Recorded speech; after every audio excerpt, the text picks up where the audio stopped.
Good afternoon, friends. It's nice to be with you as always. Today I have a special show.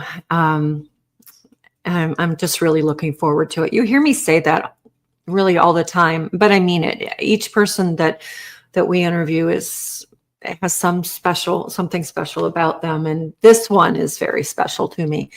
But first, let's talk just real quickly about what's going on. We will be having a Black Friday sale for From Table to Temple. So be on the lookout for that. We will be posting and sharing both on YouTube. There will be an link added. I don't have it right at the moment, but we'll add it. And it will also be at www.godsgoodtable.com and on our Instagram and our Facebook pages. So we do have, as I said, a special deal for our event From Table to Temple. And wow, is it ever shaping up to be a beautiful event. I'm really looking forward to it. And the other day, I filmed a live workshop for School of Traditional Skills. It went really well. If you have not checked out School of Traditional Skills yet, please do so. But please use our link as we receive a thank you gift for your having done so. But in this workshop that I taught, we went over troubleshooting problems with our sourdough and just a lot of tips and tricks that are in addition to the very intensive workshop that I filmed now 3 years ago, more than 3 years ago. That's just really hard to believe. But I think it's a very good workshop. There are many other excellent workshops on School of Traditional Skills. I mean, thorough, deep, interesting, informative, and important. So please do use our link through our website, or at the bottom of this page, there is also a link that should go through us. But take a look and maybe you can decide to sign up and learn not just about sourdough, but all kinds of things. The home medicinal, herbal medicine, bone broth, raising meat birds, backyard chickens, on and on and on and on. So many excellent things to check out. So that School of Traditional Skills, please do use our link because it helps us to bring you more content if you do so. So thank you very much. And let me know what you think about if you attended the workshop or you have the class. Please write us and let us know. Write us at hello@godsgoodtable or comment on our videos. And if you have questions, we're happy to answer. All right. That said, it's time to get rolling here. I'm going to bring my friend, Steele. There you are. Hi, Steele. Hello. It's good to have you with us today. You and I met at not Mother Earth News Fair, at Homesteaders of America. And I think that was about 3 years ago. Yes, ma'am. Yeah, you and Natalie, your beautiful wife, are just getting rolling, I think, with all of this that we're going to talk about today, or at least some of it. But I was immediately impressed with both of you, and I really look forward to seeing you on the occasions that I have, and I'm looking so forward to working with you in whatever ways, including the retreat coming up that we can talk about in February. So we'll get to that as well, and we can put links up. But you just impress me as the real deal. You're genuine, you love God, you're thankful for Jesus, and like Aaron and I, you have a heart for helping people. And that is clear.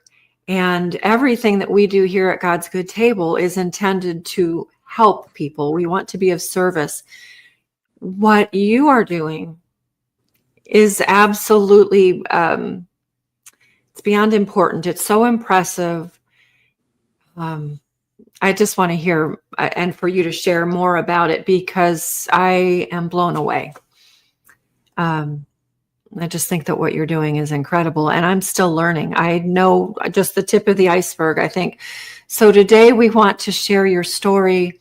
What is the background? And then we'll talk about your ministry. So I'm going to let you take over, and we'll Sure. make sure. Well, you've got all the video show experience, so letting me take over might not be the best idea.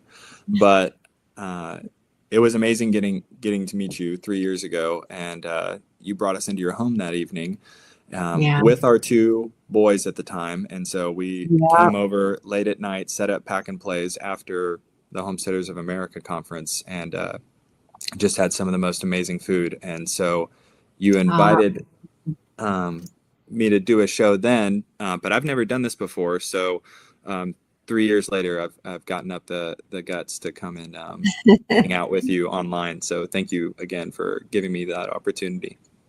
Oh, you're welcome. Thank you for being willing to share. Yeah. Yeah, absolutely. Well, I can just kind of jump in, and if you have questions or need to stop me, please feel free to do that. But Yeah. so what we have begun, my wife and I and our best friends, Mike and Tara Hoxie, we all live in Man's Choice, Pennsylvania, which is near Bedford. And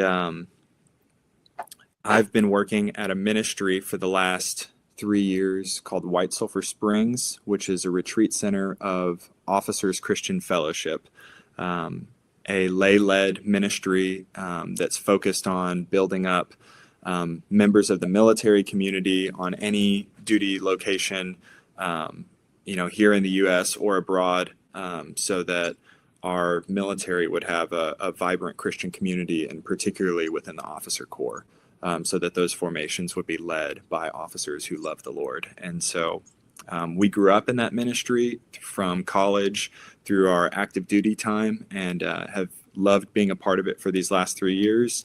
And it's also given us kind of a home base with which to launch Madewell Ministries, which we feel is our long-term calling. So that's just kind of the backdrop of what we'll be talking about today. And I'll share about the story of how we came to want to be a part of this, how we came to feel that God was calling us to this ministry. And so we teach at our health retreats that pain is God's conversation starter with us.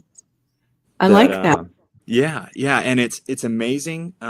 We read the stories in Genesis, and we kind of go into little kid storytelling mode, and we tend to gloss over some of the just really foundational and amazing details in there. And I've gotten to the point where I think what you believe about the Garden of Eden probably determines how you live your life. And so we try to pick up our dialogue about who we are and how God made us, and what is his purpose behind pain, right there at the beginning of the word. And it says that God institutes a multiplication of pain through the curse.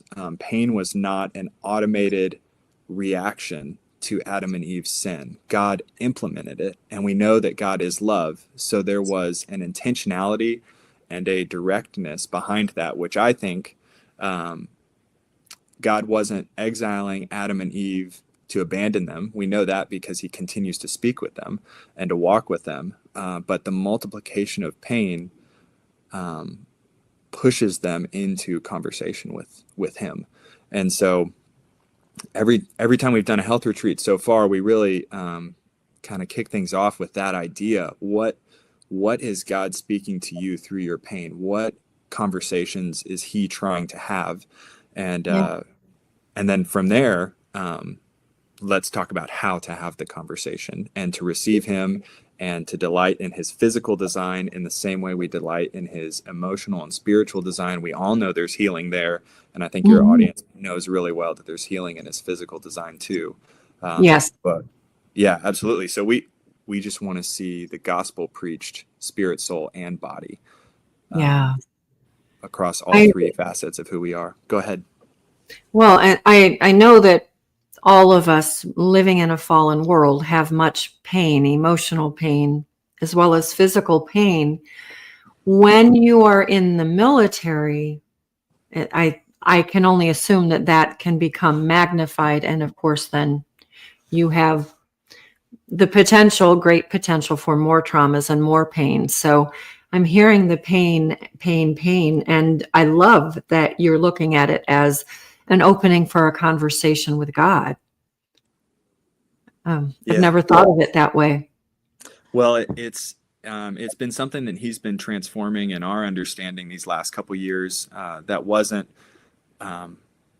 initially how I thought about things until, and I'll go through this in my testimony in a little bit, but until I was on the other side of a few years of chronic pain and had been trying to run away from it. I think in our culture, we'll take ibuprofen, we'll numb the pain, we'll do whatever we can to dull the conversation instead of letting the Lord have it with us. And that's interesting. I'm going to remember that, just that thought, and carry it with me, I think, for the rest of my life, because we can either dull it, and we may dull emotional and physical pain with drugs, with alcohol, with, for some pornography, pursuit of things that are not necessarily bad, but not necessarily good for us either. Just trying to escape the pain. Mm-hmm. Yeah, absolutely. And so when God gave us this idea, we were getting ready to leave the military, and we'd asked him what were we supposed to do, and we felt like he said holistic health ministry, and that's what we've been calling our retreats these last few years, holistic health retreats. But he's convicted us in the last this past year that the word integrated is actually a better description of what we're doing, that we are doing integrated health retreats, integrating our faith, spirit, soul, and body. And I've been really impacted. I'll just read this real quick. This is James chapter 1, verses 2 through 4, which says, "Count it all joy, my brothers, when you meet trials of various kinds, for you know that the testing of your faith produces steadfastness. And let steadfastness have its full effect, that you may be perfect and complete, lacking in nothing." Which is just so outlandish that I think we read it and our brain kind of skips over what was actually said, that trials and our faith being tested in those trials would make us perfect and complete, lacking in nothing. And I was stunned by this a couple years ago, and then I saw a Bible Project video on the book of James, and for about 10 seconds they stopped and discussed this verse and said that the term perfect and complete in the original language actually means integrated, not at odds with yourself, single in purpose and focus. Essentially, that in trials, the rough edges are shorn off, and we are able to be completely focused on the Lord. And what else does a person want but to not be at odds with themselves, but to be aligned with the God who loves them and who has called them to him? And really this idea of being integrated as an individual through pain, that's my story. And so that's what I'm excited to share about today. Yeah. That's wonderful. So let's start at the beginning. Where does the story begin for you? Sure. I have some pictures that'll pick up when we were in college, but I grew up in San Antonio, Texas, with some amazing, loving parents, and I did all kinds of activities, from Boy Scouts, played basketball. I was ended up being in a JROTC unit in high school, and that kind of initiated my desire to go into the military. But I had gone to a private Christian school. I'd had a chapel service every day of my life. My parents really wanted a small, tight-knit community for us. And they were able to bless us with that, which was really, really incredible. And I'm so thankful for. But there were a couple things that happened during that time that started this road for us. My grandmother died in her early 60s, my mom's mom, and she died from melanoma, skin cancer. Oh, And my mom had a bout of skin cancer when she was 15, and so she had been in a cancer wing of a hospital as a young girl, and then again as an adult with her mom. And she realized that the average age of everybody in that cancer wing from when she was 15 to when she was taking her mom, the average age had decreased significantly. and that's profound. It is something that I'm aware of and I will bring up from time to time, and we often hear, but people need to think on that. Mm-hmm. Mm-hmm. And so my mom started thinking on it. She said, well, if there's all these younger people here, it's got to be, and she saw people from all different walks of life. So she thought this must be affecting everybody. Mm-hmm. And what affects everybody? Well, everybody eats. So she decided based on that our family was going to start eating organic food. And I was probably somewhere between 6 and 8 years old. And I remember desperately fighting her so that we could keep, I can't believe it's not butter, and we could keep our Eggo waffles Oh, because organic whole grain waffles were really not good yeah. at that time, frozen Yes. waffles especially. But looking back, it's just it's so terrible to think that those were the things that I petitioned my mom to keep in our house, and she did. She kept those two things, but everything else we switched over to organic, and that was kind of the start for us of becoming aware of the implications of food on health. Yeah. And so I was really lucky to grow up from a young age starting to have that awareness. And there's a couple different narratives here that I'm going to try to weave together, but that kind of span across different things. I'll stick with the food narrative for just a moment. Okay. Things really stayed consistent in that regard. My mom continued to get us good food until I was in high school, when one night my mom, we would have friends over for a spaghetti dinner every Thursday night. It was kind of a family tradition.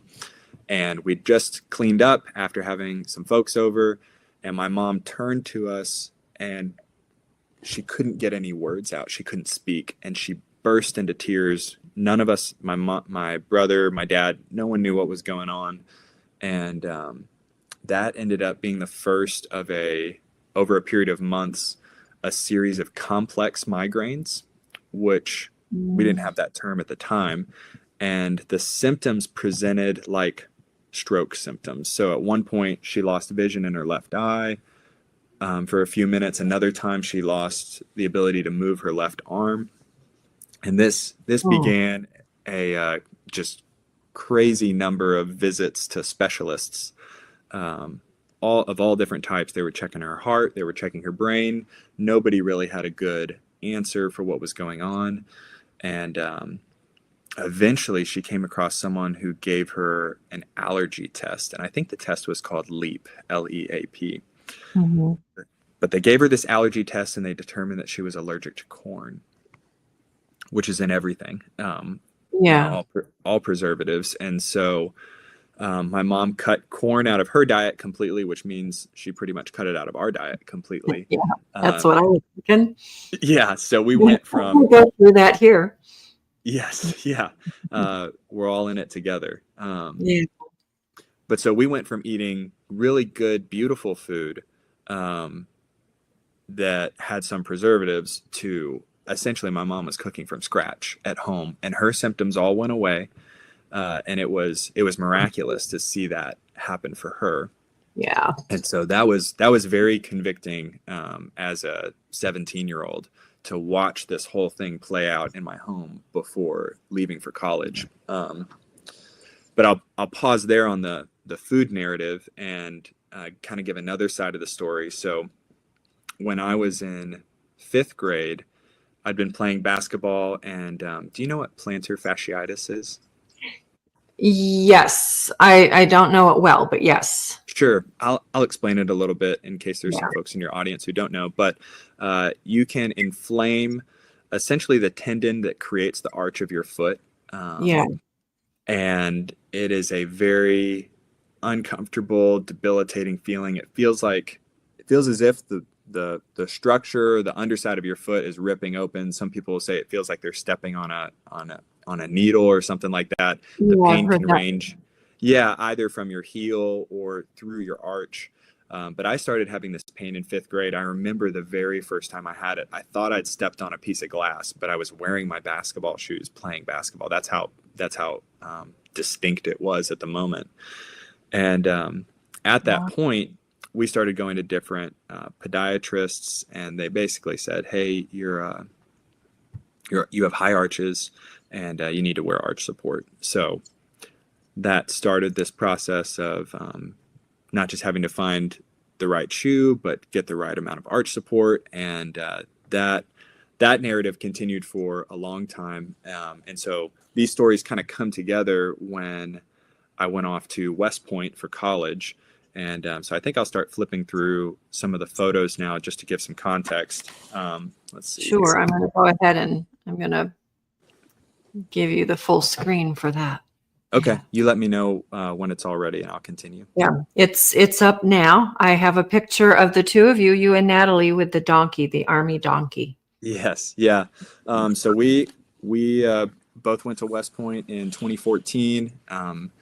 We met each other our second semester, January of that year. I fell head over heels in love with her, and it took her some convincing, but we ended up dating for those 3 years. You're not allowed to get married while you're at the academy, Okay. for various reasons. We got married a week after, but so when we got to West Point, I was still doing this dance essentially of trying to have the right shoe. I was doing a lot of high level activity.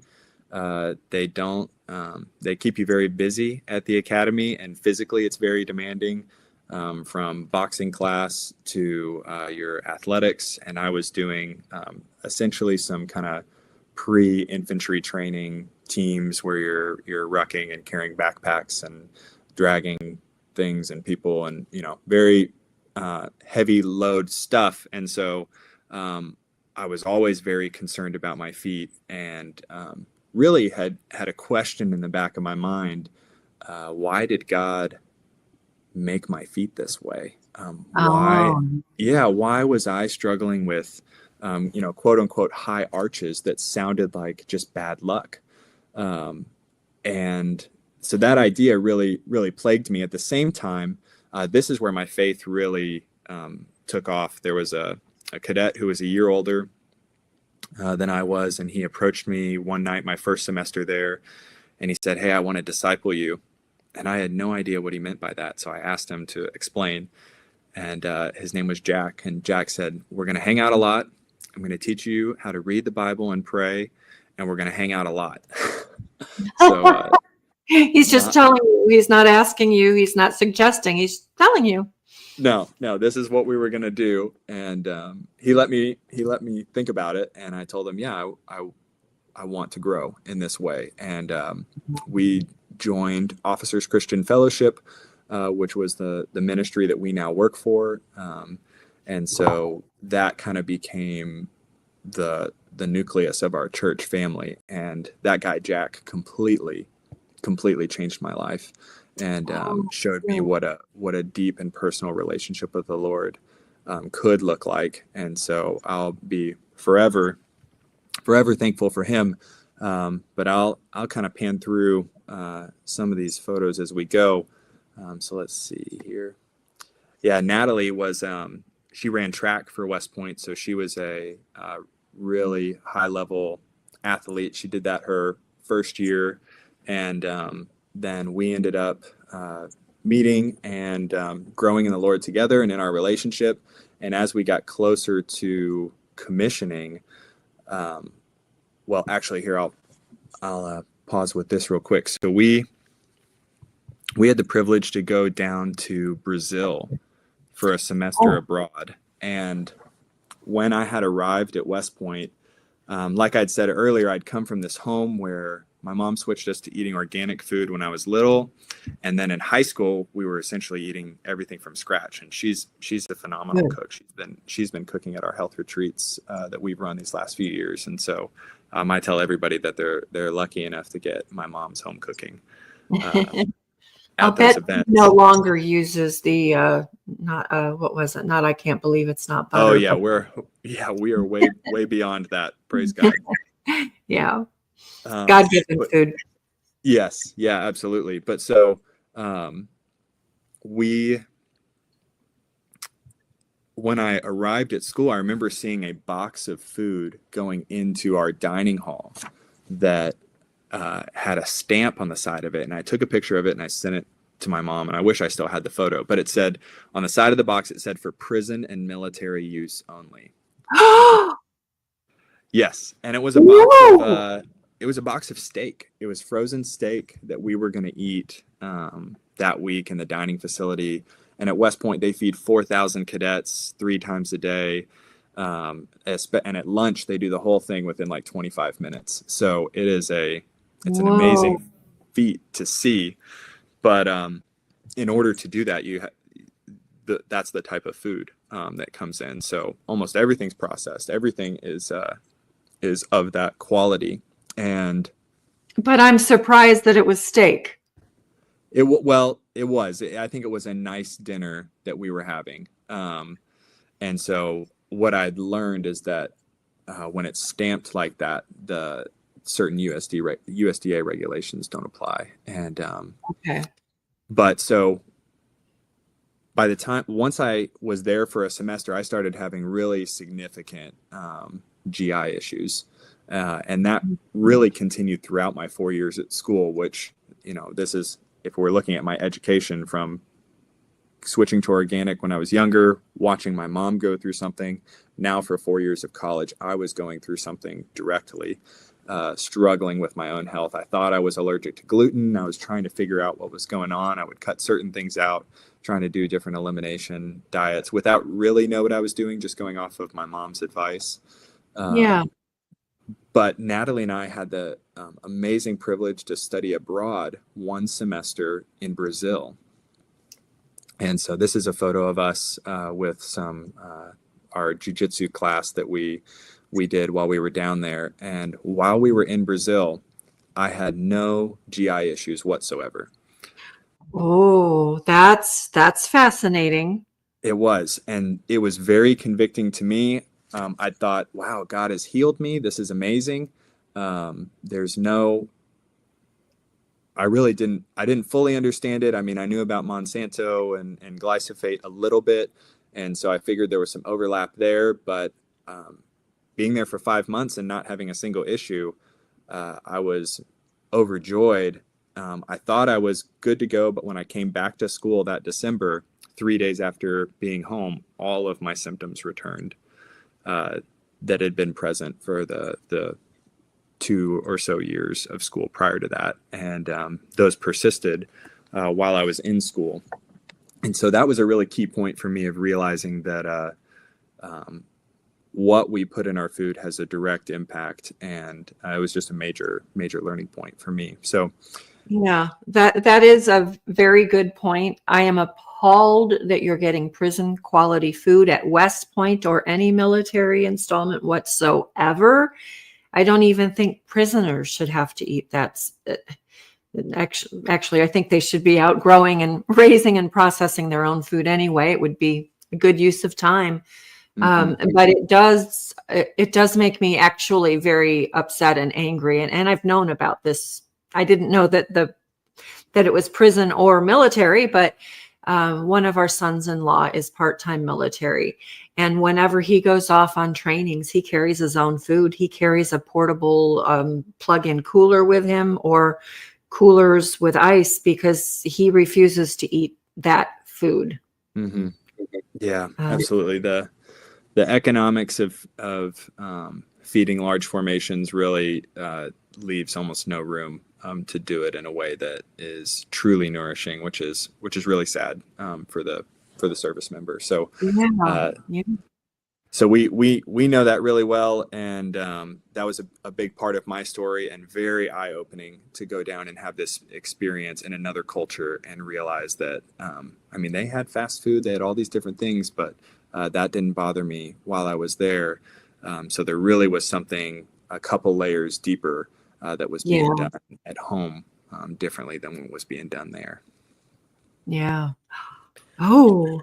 Yeah, so I just have a couple more fun pictures as we came to our kind of final semester. Um, I felt God calling me to serve in the infantry, and that is a high demanding, particularly on your feet, use of your body. And so I really left college with trepidation. I had pushed myself and done well physically while at the academy, but my last semester, my feet had really started to hurt worse and worse. And I left school with this Oh. question: God, you've called me to the infantry, but I don't know if my feet can do what you've called me to. And it doesn't make sense why you would do that. Yeah. And we'd gone on a missions trip down in the Dominican Republic with an organization called YWAM, Youth with a Mission. And there was just an amazing ministry team down there. We had gone our last 3 years of school every spring break and had gotten close with their team, and they saw miracles on a regular basis down there. And my last year, they knew I was in physical pain, and they pulled me aside the last night and they said, we're breaking out the oil and we're going to pray for you tonight, and this pain's going to be gone. And I believed them. I was very, very excited because this had been from 5th grade. Now I'm a senior in college, and I'm ready to launch into, I don't know how long my career was going to be, but I knew God called me to the infantry. So this seemed like good timing. But they prayed for me, and nothing happened at that point. And which I think for me was a really good lesson to not become bitter, but to remain open and excited. I still believe the Lord could do anything that he wanted to do. Yeah. But it was just clear that at that time, that was not how he wanted to do things. And so Natalie and I graduated, we got married, and we went off to officer training. Natalie actually was in San Antonio. I went to Fort Benning, Georgia for infantry training. And there, the intensity of what I was doing physically really ratcheted up. So let's see. I got to go through some of the Army's, some of the best training that they have. I got to go to Ranger School, and there was a testimony there where I think God miraculously sustained my feet because I was so afraid of what I could or couldn't do. I was in the last phase of this course of training, and we were in the swamps in Florida, and carrying a heavy backpack with, water chest deep, and you can't see the roots that are under the water. And I kept getting my feet caught in these roots and getting dunked down into the water. And I said something, I got angry, and I was talking to God, basically, why do my feet keep getting stuck? And then I realized that I hadn't thought about my feet for 60 days of the course.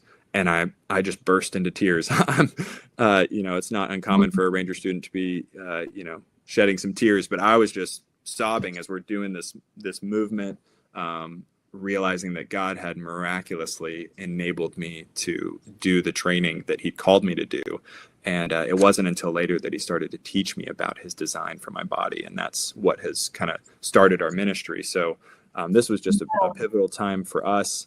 After I completed this training, I caught up to Natalie, who is now stationed in Fairbanks, Alaska. And this is a picture of her driving a Stryker, which was the vehicle platform that we were trained on up there.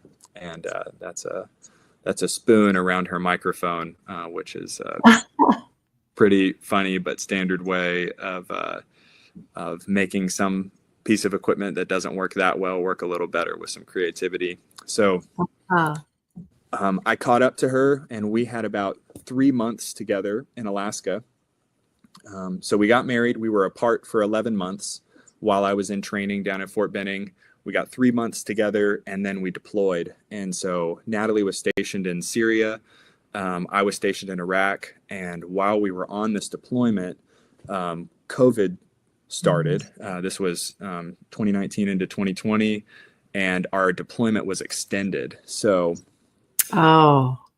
yeah, so we didn't know. I mean, it was like watching a bad movie while COVID began, and from overseas, it all seemed kind of not real for us for a very long time. And then we started having to cut the sleeves off of our t-shirts and wear those as masks because nobody had masks. And we'd have soldiers riding around packed into the back of vehicles like this all day long.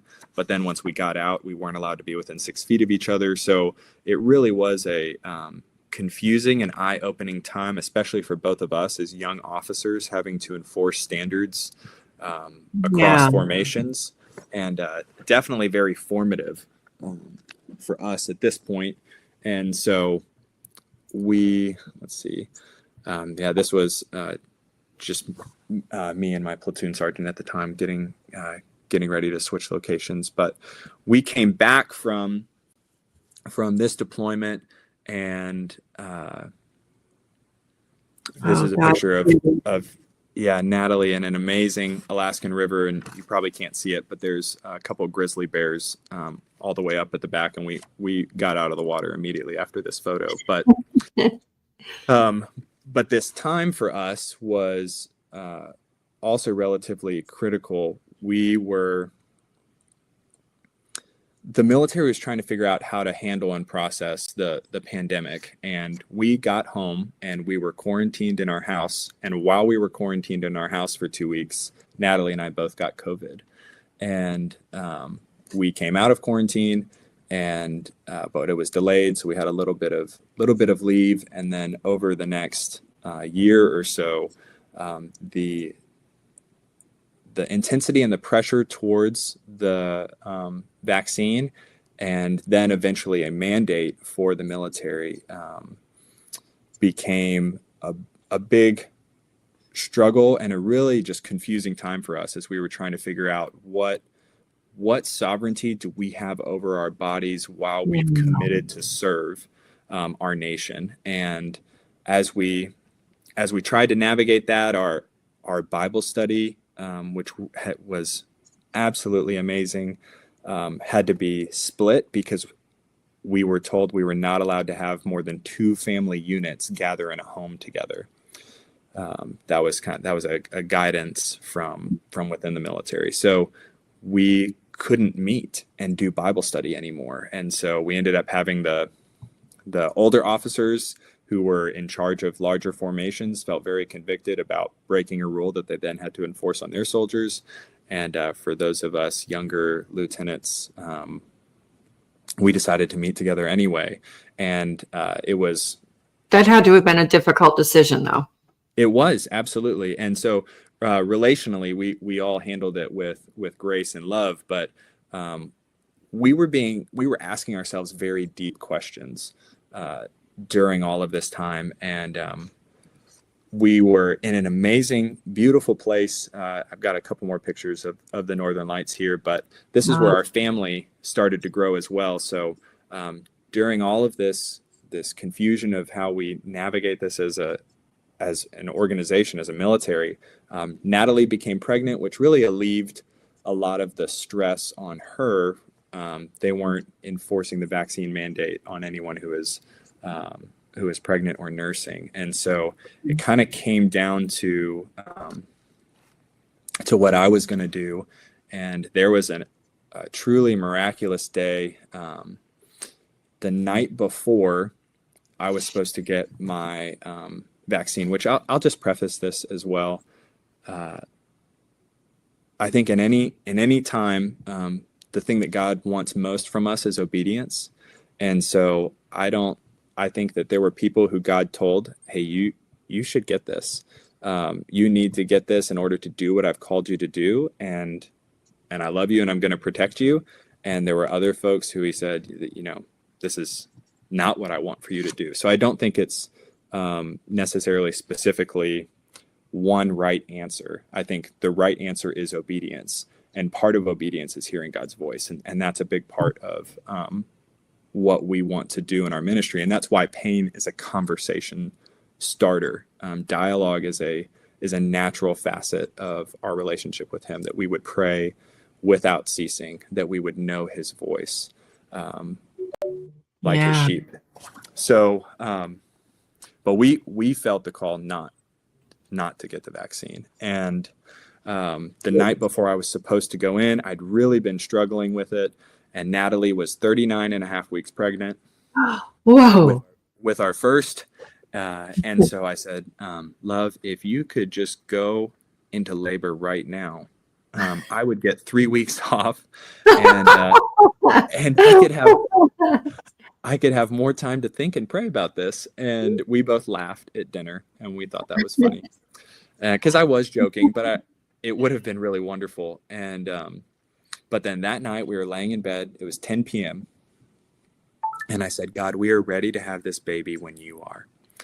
And when I said the word "are," Natalie's water burst.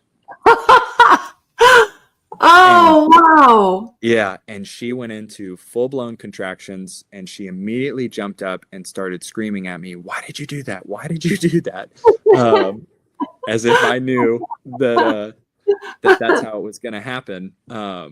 But so I was able to take those couple weeks of paternity leave, and I took that as a very strong confirmation from the Lord that you need to be brave, and you need to step out in faith and say no, which I'd grown up a very, very strong rule follower. And so this was like my first real time ever stepping out against authority. And it wasn't technically against, there was a, an approved way to do this. And so, I submitted the paperwork, and that really initiated our process of actually getting out of the military. So I was removed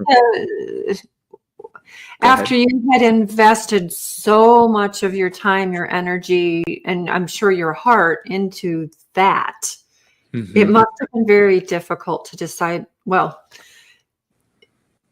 the vaccine mandate, of course, precipitated a lot of resignations from the military and government jobs.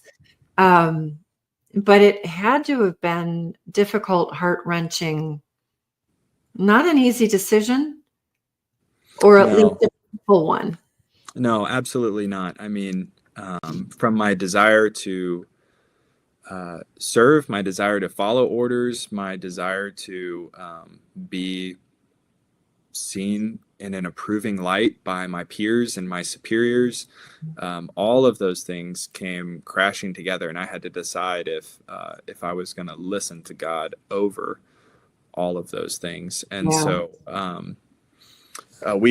I ended up losing my the leadership position that I was in. I was told I would never lead soldiers again, and it initiated our process out. We thought we were going to have to pay back a significant portion of our West Point education. We just didn't know.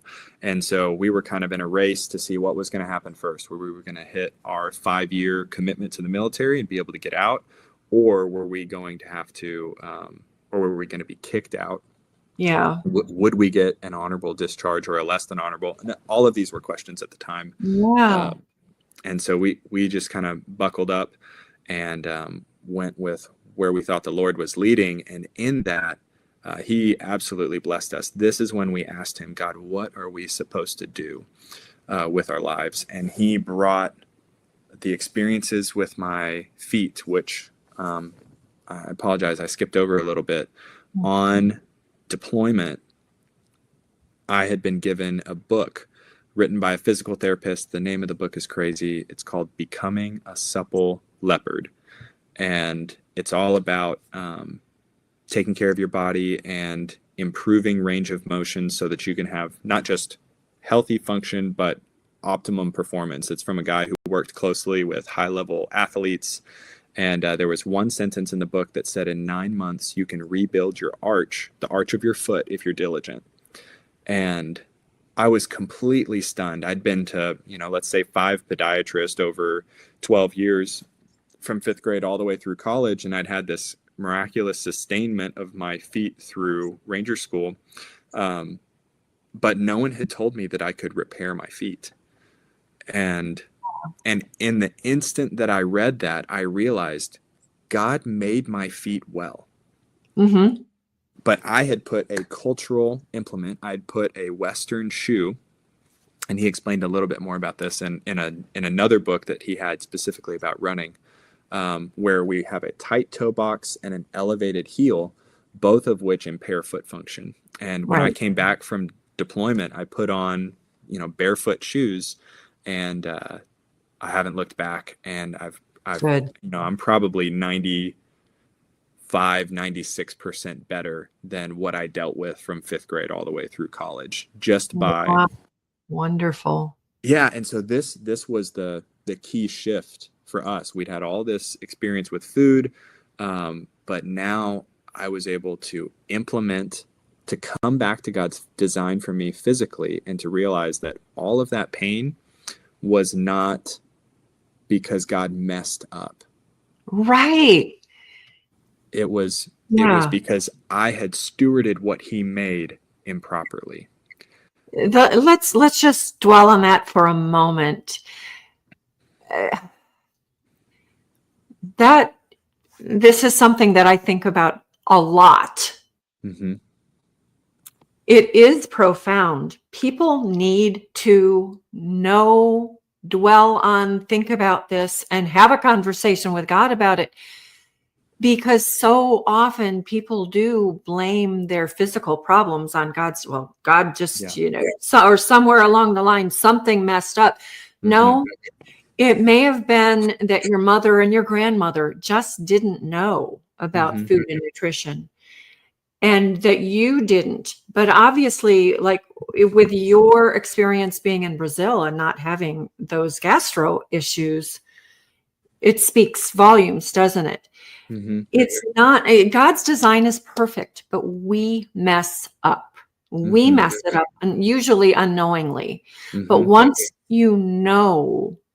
we have to, again, obey, don't we? We have to obey God's design. Mm-hmm.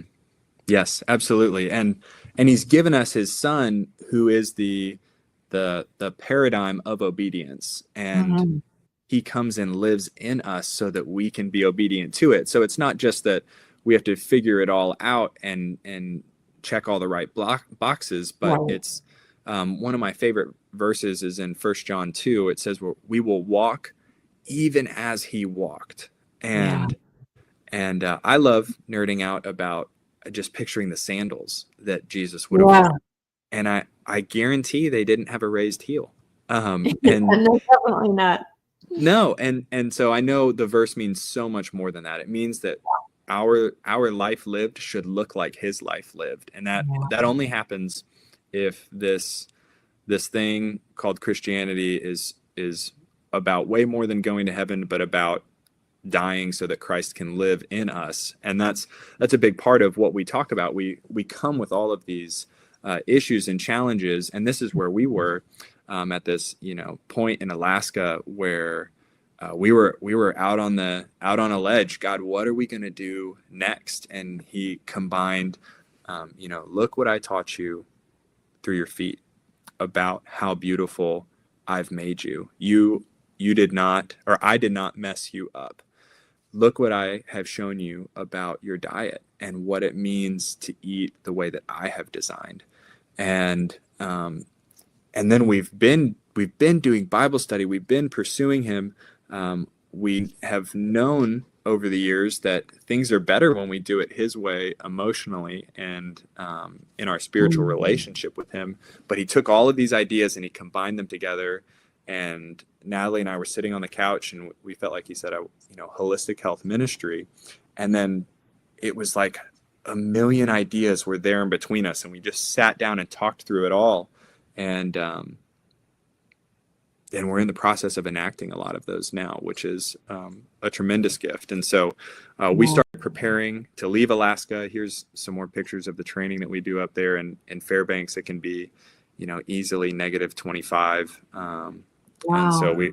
we learned a lot about resilience up there, because systems, even just your home in Alaska has to be able to handle negative 30, negative 40 degrees Fahrenheit. And so there was an education, a learning curve about, I want to have a wood heat backup in my home.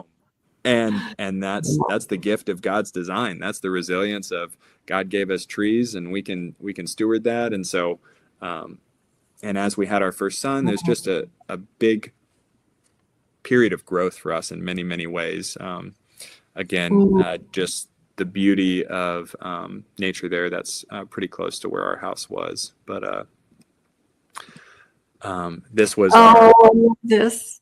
Yeah, this is Elijah. He was our first son, who was the miracle baby that helped us figure out what we were supposed to do. And so I just wanted to put a few of these in here. And he was about this age when we started getting ready to leave Alaska, and we didn't know where we were called exactly. And we knew we were supposed to pursue this idea of holistic health ministry. So I ended up reaching out to an amazing organization called MoveNat, MOVNAT, and their curriculum is called the Practice of Natural Movement, which, while I'd been in a lot of that infantry training early on, I had developed a bulge disc in my low back at L5S1. And so the issues with my back, the stomach stuff, the things with my feet, all of these things were spinning around at the same time. And I'd been asking God, did you make my body to heal? And what I learned through my feet is that, yes, he did. And so what God didn't perform in a miracle on that night when I was on a missions trip, my senior year of college, he performed over time by me coming to appreciate his design and practice it. And he did something similar here through this curriculum called MoveNat. Natalie and I went and did a couple certifications with them. I learned that we don't sit on the floor here in the West, but many, many cultures do. Yeah. And so when I would go to a physical therapist who was trying to help me with my back, they would check my internal hip rotation, and they'd say, you're good. You've got great internal hip rotation. But if I tried to sit on the floor the way that this curriculum displayed, it's a beautiful curriculum. It mirrors child development. It's what I would recommend to my mom if she were to get back into training. It's what I'd recommend to a high-level performing athlete, and it's what I plan on using to equip my kids to move with skill. That's what they really focus on, is the skill of moving. They won't say it this way, but as God intended. And this is not the founder in the photo, but the founder of the organization, Erwan LaCour, was not a Christian when he founded it, but he is now. And wonderful. Yeah, and I actually had a lunch with him when I was helping with one of these certifications, and he shared his testimony with me. It was really powerful and beautiful. But so we did these certifications. I started spending time asking how my body was designed, started spending time sitting on the floor, and a large portion of my back pain went away when I was able to return my hip range of motion to the natural level that it was designed to be. And it was just another one of these shocking realizations that what culture honors the Lord the most? How do I carry my body in alignment with his design? And I'm not the most disciplined person in the world, so what we decided is to get rid of all of our chairs in our house and get a low table and just spend time eating on the floor, so that I don't have to do 20 minutes of hip mobility every day in order to enjoy the benefits of God's design. I can just practice his culture in my house as I understand it in the dialogue that I'm having with him. And there was a resolution of a significant amount of pain that came from that. Wow. I can tell you that right now in my current state, if I'm down on the floor, I am disturbed that I have a hard time getting up. Mm-hmm. And I know that I'm out of shape that way, and I need I need to honor God and his design by getting, and I'm working on this now again, but getting back in the physical shape that I need to be in order to carry on and do his work. So do you have chairs in your house now? We do have a few, because we host people and we want to be inviting and available. But I prefer as often as possible for our family to sit on the floor, and that to be something that we do. But if I got rid of every single chair, my mom and dad and Natalie's parents would not be very happy with us. So there's a middle ground that we walk. It just as an aside, I'm planning on getting an exercise ball, one of those inflatable. Do you think that would be an acceptable and workable solution, an alternative to sitting on the floor? Yeah, that's a great start, because there's more motion and like muscle activation that's required to do active sitting versus passive sitting. And so I think that's probably a very good first step. And we could talk about it more, but there's the great thing about MoveNat is they make it really simple to get into some of these things. And so they're really good at progressing the movement and making it more difficult, but also regressing the movement so that it meets you right at your capability level, and so that you're not getting hurt as you try to delve back into physical capability. And I love that about them. Yeah, that's interesting, and that's neat. We will put a link up in the show notes for that. Sure. Okay. I wrote it down, so yeah. Wonderful. Well, so we did these certifications. I reached out to them and sought to do an internship with them while we were exiting the military. They said yes. We started this online internship, but about halfway through, some things shifted around, and they said, "Hey, we're not going to be able to hire you on the other side." And so we had Elijah. Natalie was pregnant with our second boy, Ransom, and so we were between a rock and a hard place, essentially. And my dad came and talked with me and had a very loving conversation where he told me I pretty much need to get it together and get a job that's going to bring in the appropriate income for us. And I said, yes, you're right. And then I Googled 5 ministries. This was like my last attempt, 5 dream jobs. And one of them was Officers Christian Fellowship, and the position for their youth program at their youth programs manager at their East Coast Conference Center was open, and there were 2 days left in the application window. And I called, and we had been there 5 years prior, and they remembered us by name. And it was amazing. And they opened up they extended the application, and 10 days later we had the job. And a week after we had the job, I went and visited. 2 weeks after that, our second son was born. And 3 weeks after he was born, we moved there, and I started running summer camps that year. So these are some of the kiddos that I was able to train. These are the counselors that I've worked with.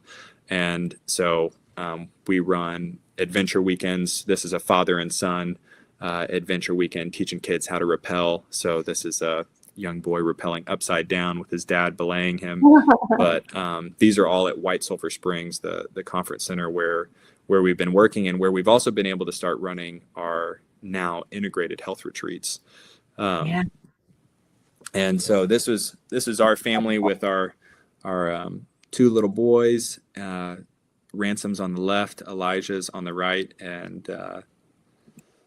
and so we've been trying to implement these ideas of spirit, soul, and body by spending time gardening, bringing that into the youth program that we've been a part of. We have had kids in the garden with us, and what we've wanted to do is not just have something simple, though that would probably be better for starting out.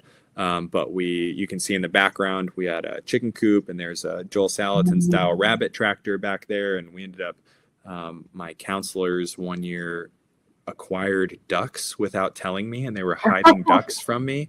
And And when they finally showed me that they had bought ducks without my permission, I told them it was a great idea, and we brought them into the garden. And so I don't think there's a better place to teach kids about parables or about the words of Christ than to have them in a garden. And Yeah. So we've been building out and working through and playing with these ideas at every level. A big part of what we want to do in our ministry is create outdoor learning environments for young kids, which Yeah. We were captured by the idea of forest school. And so that's one of the things that we're hoping to bring to our local community starting this coming fall of 2026, in addition to the health retreats and things like that we do. And that's mainly because these are, again, all of our counselors. These are a few photos of some of the health retreats that we've been running down in the beautiful hotel. There's 2 hotels here on property. This one that we're in was built in 1884. And so this is down the renovated basement, which is my favorite portion of the whole property, because it feels like you're the underground church when we're down there and teaching and just being filled with the Lord. So here's another picture. We have one lady who teaches Pilates, and she's amazing person. But both the girl who was teaching in the last photo and Marlisa, who's teaching in this photo, they really helped us take the next step in understanding what it means to practice God's design, spirit, soul, and body. We are temples of the Holy Spirit. The temple was a 3-in-1 construction, and with an outer court, an inner court, and a holy of holies. And the more we've delved into, not that that's an analogy, because it's not an analogy. Paul says we are temples of the Holy Spirit, and the entire Old Testament is about these meeting places with God. And so Marlisa and Meredith both volunteered to help us with our second retreat, and they were both trained in inner healing prayer, which I don't know if that's something that you're familiar with, or if your audience is familiar with. But when you come and help, you'll get to see. But really, the idea is that they help facilitate dialogue with the Lord, and we've had really powerful encounters. One that comes to mind, there was a man who came to, I think it's this retreat here in the photo. He'd had foot pain for 50 years. And so he came to do prayer with Marlisa and Meredith. And while they were praying, they were asking God what the root of his pain might be. And all of a sudden he had images go across his life, and then like kind of zooming all the way back to something that happened between him and his dad when he was 10. And he told them what came to mind while they were praying, and he was kind of surprised and didn't know what to do with it. And they began praying about it further, and God spoke directly into that really painful memory. And at the end of their time of prayer, he said his, years and years worth of foot pain had decreased, I think he said, by like 70%. And wow.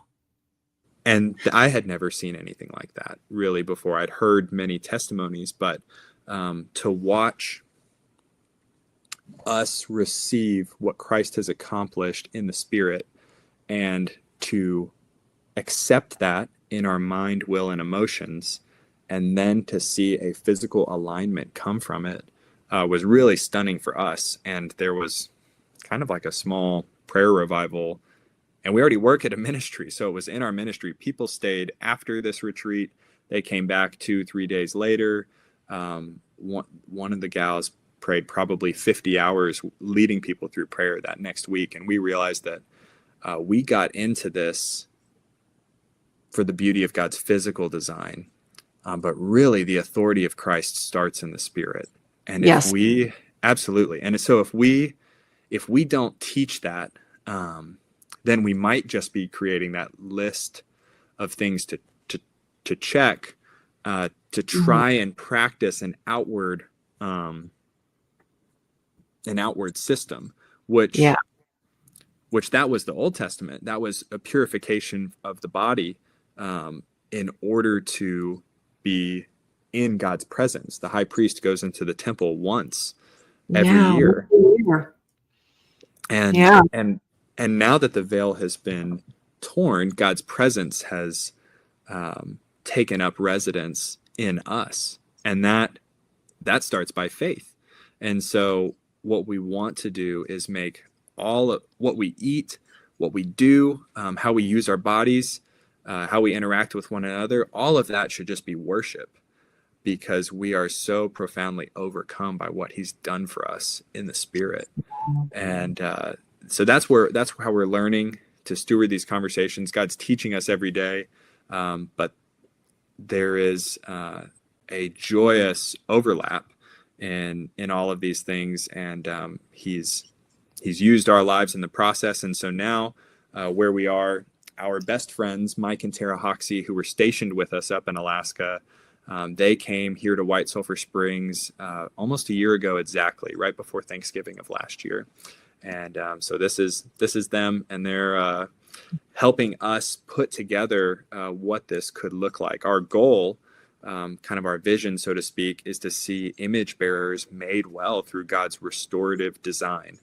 And that has to be practiced from what we eat in a way that's good for God's creation, in a way that's good for the animals, in a way that's good for us. And so we want to implement regenerative systems. We're partnered with White Sulphur Springs, which has 1,100 acres in these beautiful Pennsylvania ridges. And so we're looking to enact these ideas. We had someone give us 100 chickens, 100 laying hens. And so this was us trying to train them to not sleep underneath the coop that Mike built for them. You'd think they'd just go right in, because you spent all this time and money building them a house, but they don't care. That is funny. So just a huge learning curve in doing all of these things here in this wonderful place. We built some Seskovich style tractors, and we bought Freedom Rangers, and we learned how to butcher. And we're trying to create learning experiences for our community, and to just have dialogue with folks about what is God's design, what is closer to it. Does God care about his relationship to the animals? Does he care about you? What is a processed lifestyle missing? One idea I love to think about is if we took out 4% of the nutrients of God's word and we just deleted 4% of the letters, our brothers and sisters in Christ would be absolutely appalled. And you could still understand every word in the Bible if only 4% of the letters were missing, but it would be horrific.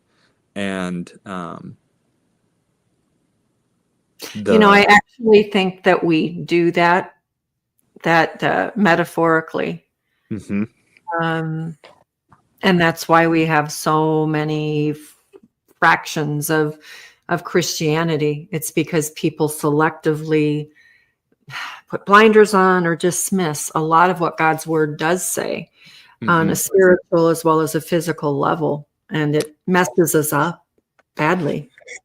Yes. Well, and I have to repeatedly go to places in the New and Old Testament where I don't understand what's being said, to remind myself that I don't understand, and to stay open and teachable and excited about the mystery of this God who says his dwelling place is with us, and who has torn a veil that had 2 cherubim stitched in gold on it.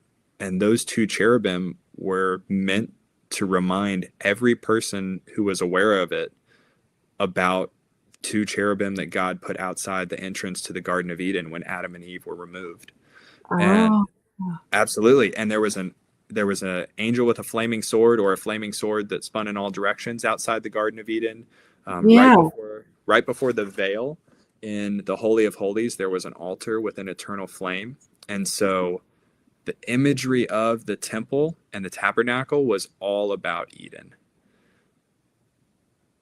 And Interesting. yeah, Wow. it's amazing. And so if God's saying that barrier that should have reminded us about Eden has been torn, Mm-hmm. then the implications are just incredibly far beyond me. And I want to just be amazed and to do my very best to take God's word at face value at what it says, and to be teachable, to never be so certain that I miss out on how good it really is. Yeah, that's very important, to be in love with God's word and God's ways, and always in awe and mystified and seeking more to know him and to understand. I find it interesting and challenging when there's one passage and one idea right now that I won't mention it because it has nothing to do with this conversation, but there's one thing in particular that I've been thinking on lately, and I don't know the answer. I'm eager to know the answer, but I don't know. And I keep the door open because there are important concepts that we may not ever really understand, but keeping that door of our brains open and our hearts to understand more, and always to be fascinated and enthralled with everything that God shows us and everything that God offers us, and the mysteries. And it's called a mystery, which is interesting to me. Yeah. One day it will no longer be a mystery. Yeah, we will see in full. And but now we get to have childlike faith, and that's how we enter the kingdom. And I'm working in youth ministry and having now 3 little boys. Childlike faith is very much a part of my daily life, and they are instructing me in what that means. And so I'm just so thankful for that constant reminder of the way that they believe. And so we're incredibly thankful to be having this dialogue, not only with the local community here, but because we work at a retreat center, there's church groups that come here every single weekend. And so we're bringing systems like these chicken tractors, onto the White Sulphur Springs property. And this spring, our goal is to have a tour where we can explain or articulate or depict a deeper element of the gospel through what is God's physical design for our relationship with creation, which our Western culture has abandoned in so many ways. Yeah. And so we learned how to butcher chickens from an amazing man, Steve Montgomery, who's run a ministry called Lamppost Farms for about 18 years now in Ohio. And he came out and taught us how to do this. But we've then turned around and been able to teach folks in our community how to do this. And this picture here is all of our kiddos. Let's see. Well, the Hoxies just had another baby, so there's one more that should be added to this as of a couple weeks. But we thought for a while, man, how do we implement all these things? How are we going to make our money? What is the genuine basis of our calling? And we realized it's not in farm production, but it's in education. And the farm animal that we have the most skill with of rotationally grazing, of providing medical care for, of stewarding, all of these things, it's actually kids. It's our kids. And so this is a great picture of them. I don't know what they're looking at in this photo, but and I noticed that even though they're sitting on a sofa, most of the children are sitting as if they were sitting on the floor. Yes, and this is at our friend's house because they do a movie night, and so our boys Ah, love coming over and participating in that. But so we feel called to bring these ideas to life for kids, for kindergartners in an outdoor forest school. And so where our ministry is focused on coming back to God's design, which I think is life in the Spirit, is what Paul talks about all throughout his letters. And life in the Spirit looks like resilience, and these are just pictures of the kiddos, is to give more, maybe some context for what an outdoor forest school might look like. I Just think being, that looks delightful. yeah, just being involved in nature. But so God's design for us, life in the Spirit, Oh, is so sweet. is resilient in nature, and it produces resiliency in our bodies. It produces resilience in our soul, our mind, will, and emotions when we come into alignment with His Spirit in us. And then we also think that our bodies are inextricable from the soil, and I can't define myself apart from the soil. You can't define yourself apart from the soil, because God formed man from the soil. And so, I mean, everything we interact with has come from it. And what we eat that nourishes us, like the body of Christ needs to have this dialogue. And we should be the biggest champions of God's physical Well, design. And so that's we absolutely should. Yes. Yeah. Yeah. And so that's the conversation Instead, we we've want just to have. given that over to modern science and big ag and all of that, instead of owning it. And God gave it to us, and He gave us all the instructions we need to care for our bodies as well as our spirit from the ground up, and we've just abandoned that. So Christians, we need to take that back. Mm-hmm. Yes. That Joel Salatin speaks to that now, and I'm so thankful that he does. It's important.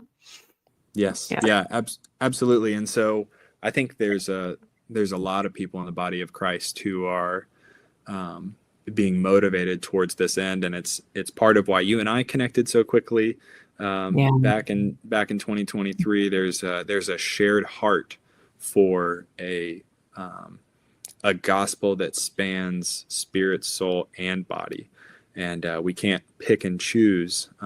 We can, but it's just to our detriment. And so we want to learn how to be teachable in all three, and to delight in what He's doing. And so I just have some more photos. This is my Proverbs 31 woman, very pregnant and filling a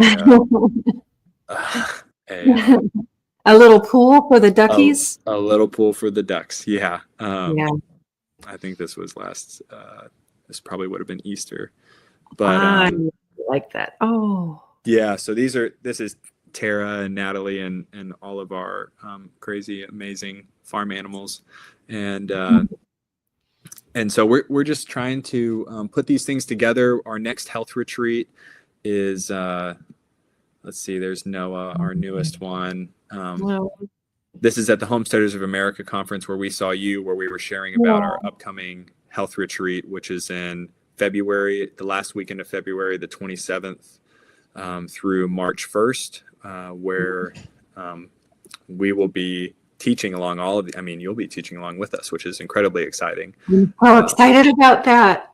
Yes, ma'am. But I'll be teaching natural movement.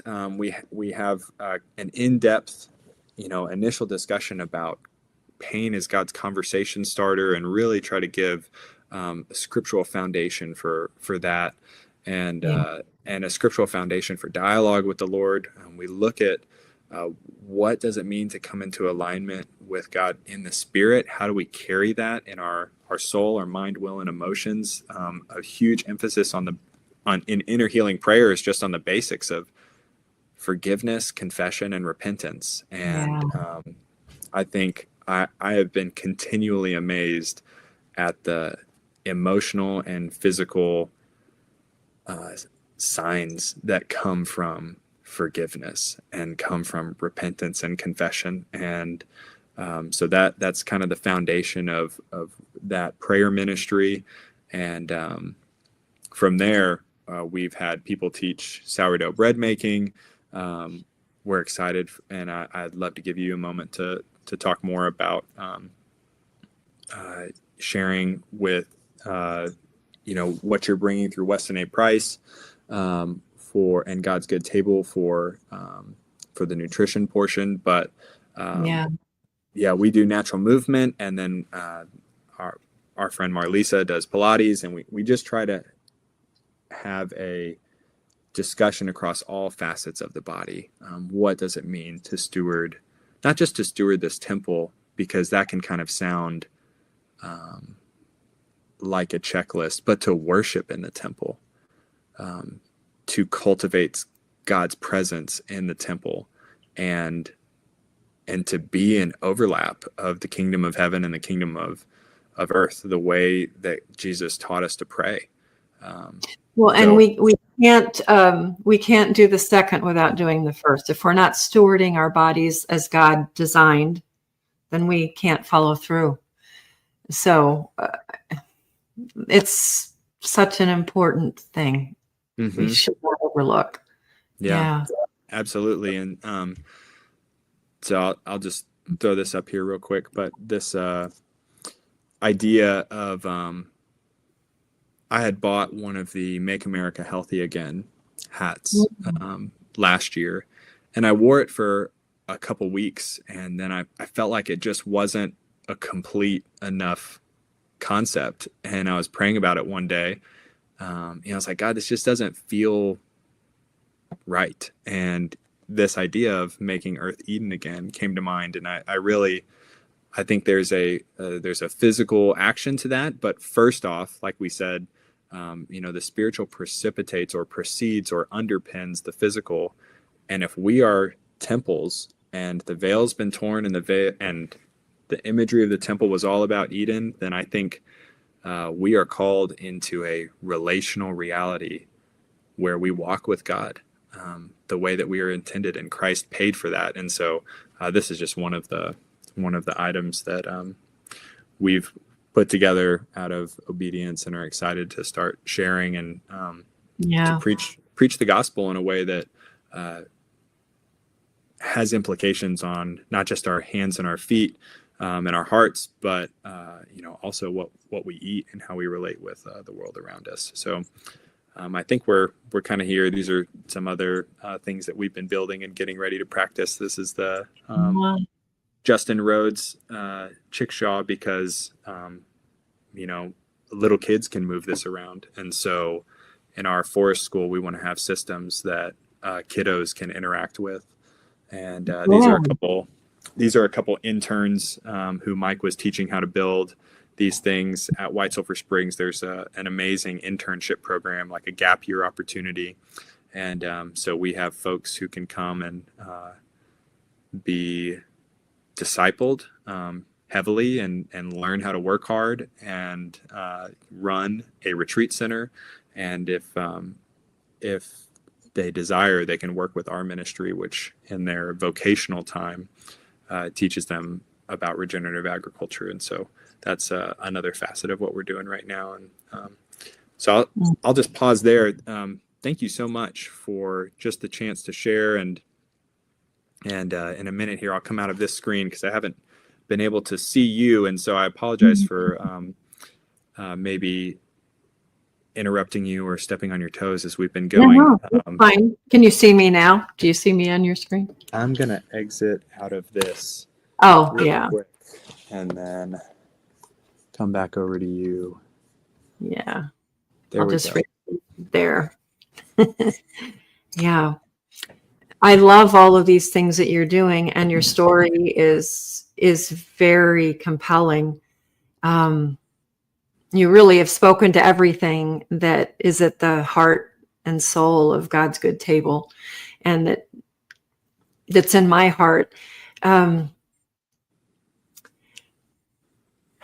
love and appreciate the connection to the earth, the soil, and all of God's creation, and going back to his ways for healing and for continued health and wellness, both physically and spiritually. And that's something I really want for people to understand. We've come so far away from God's design in all things, And from a spiritual aspect, I've seen everything from willy-nilly anything goes to extreme legalism, and which then loses the heart of what God did for us and what Jesus specifically did for us. And then obviously the physical. I remember several years ago that one of my friends from long ago, who was a young man when he was friends with some of our kids, and he had posted something on Facebook in praise of industrial agriculture, and look how far we've come, we can feed the world.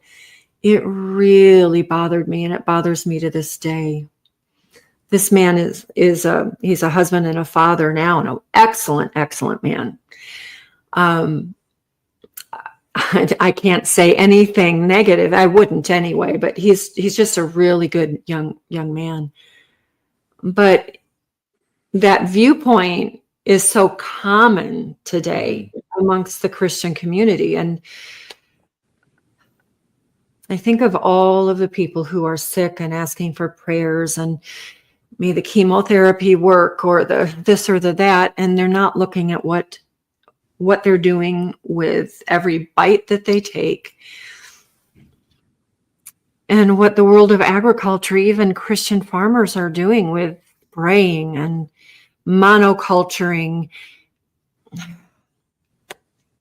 On and on. It goes through. I wanted to ask too about butchery and the processes that you use there, because God even gives such clear instructions about how to slaughter animals. And those instructions honor the animals in their lives. They don't,